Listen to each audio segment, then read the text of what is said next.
and welcome to the All Things ITSM Global Podcast. We're coming to you from Service Management 2015 in Sydney. I'm Kirsty McGowan. I'm here with my co-host Tristan Boot. Hello everyone. Suresh GP. Hello everybody. And we're chatting with Peter Doherty from ServiceNow. Hi Peter. Always good to catch up with you guys. Yeah. So Peter, just jumping on to your theme has always been motivating people and probably demonstrating leadership behavior.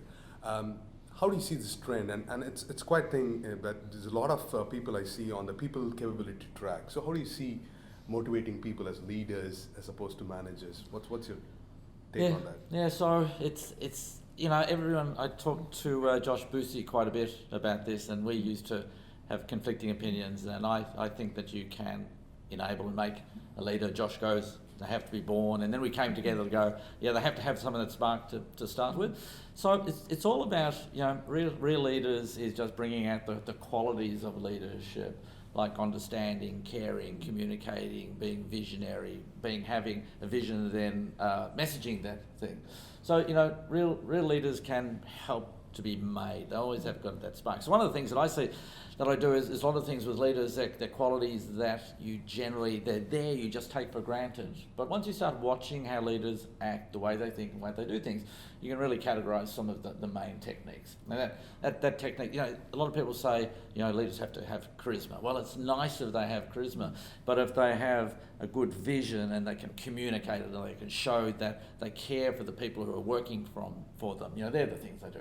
So, when I travel, I go to different offices. First thing I do is I'll walk around the office, say hello to everyone.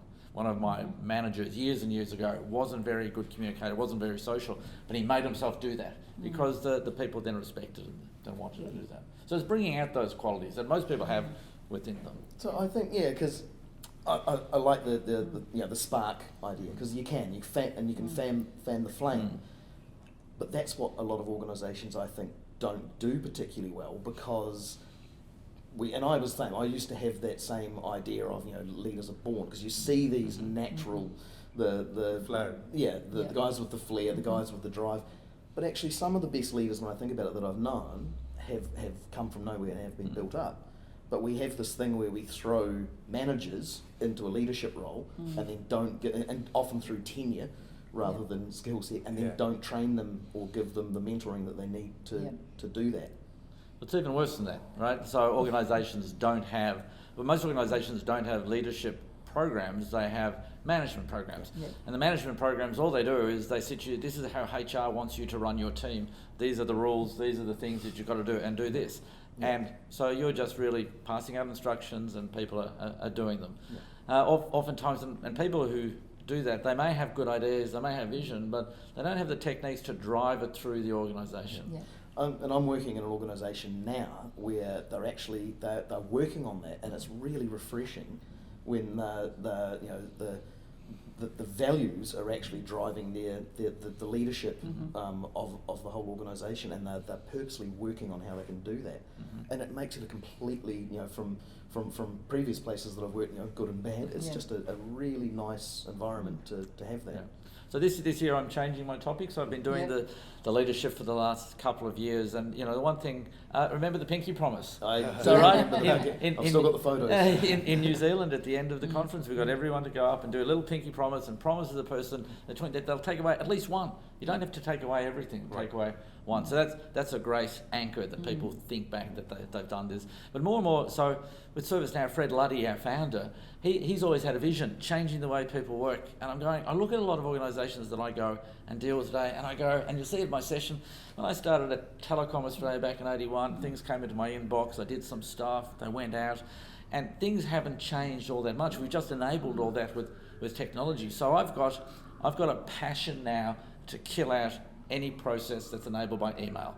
Because any process that's enabled by email, it doesn't deserve to call a process. Yeah. No management, no metrics, no tracking, anything like that. Certainly not enabling anything. Correct. Correct. And it just perpetuates the big black hole. So a lot of organisations, I say, okay, on your intranet page, you'll probably have an @HR, insert company name here. When you click on it, what happens? It takes you to email, right? And we as service management professionals, we've been sitting back and enabling IT to understand what the services they offer, understanding how they can commercialize and consumerize those services out to the customers through a service catalog and all those sort of things. And so when someone in HR goes, and I need something from IT, they go through this Amazon-like experience. It's really good, it's measured, it's got metrics, they get feedback, they get visibility. But someone in IT wants to go to get a service out of HR, they send them an email. Yeah. Right? I just don't get that. So my big thing is helping IT get their shop in order so they can be a shining light and then go out to, the other parts. HR is the one that generally, HR is there to enable people and manage challenge and help them. But the processes that they have for dealing with them are archaic. They're dinosaurs, aren't they? Yeah, so it's just off to email. So I've got, my thing today, what I'm talking about is, I just really want to kill email as any way of a process. And the other side of it is that I just really want to get people motivated about doing it.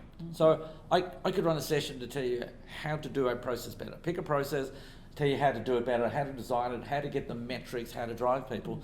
But if you put the process in place and you just don't get people to want to change, right? So my session today, you look at it and you go, well, he didn't really teach me much about how I would do it. Well, there's lots of people that can teach you about it. I want to get you to want to do it. Right? Because without wanting to do it, no matter how good the process is, it's just not going to get the results you want. And we had a similar conversation on another podcast with Karen Ferris. Yes. Yeah. About it's all very well designing processes. You can design the best process in the world, but if you throw it over the wall and don't actually give people that hunger to actually use it, then it's a waste of time. That cultural change is far more important than the process. It is, and one of the real tragedies when I see a lot of projects, when they start looking at the budget for a program, first thing that comes out is organisational training, enablement, all those sort of things. And you just sit back and go, you probably will get some of the results you want, but you won't get them all. You won't get them all.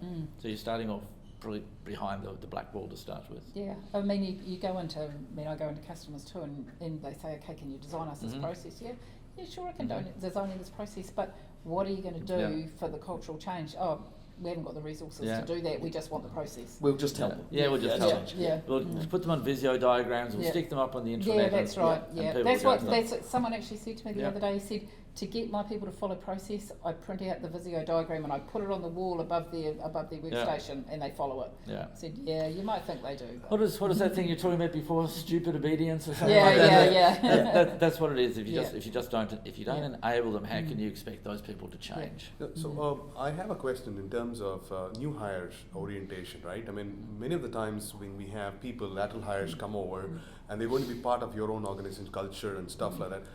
What's the best methodology to kind of keep them up to speed? I know we give a lot of these sessions, it goes overboard.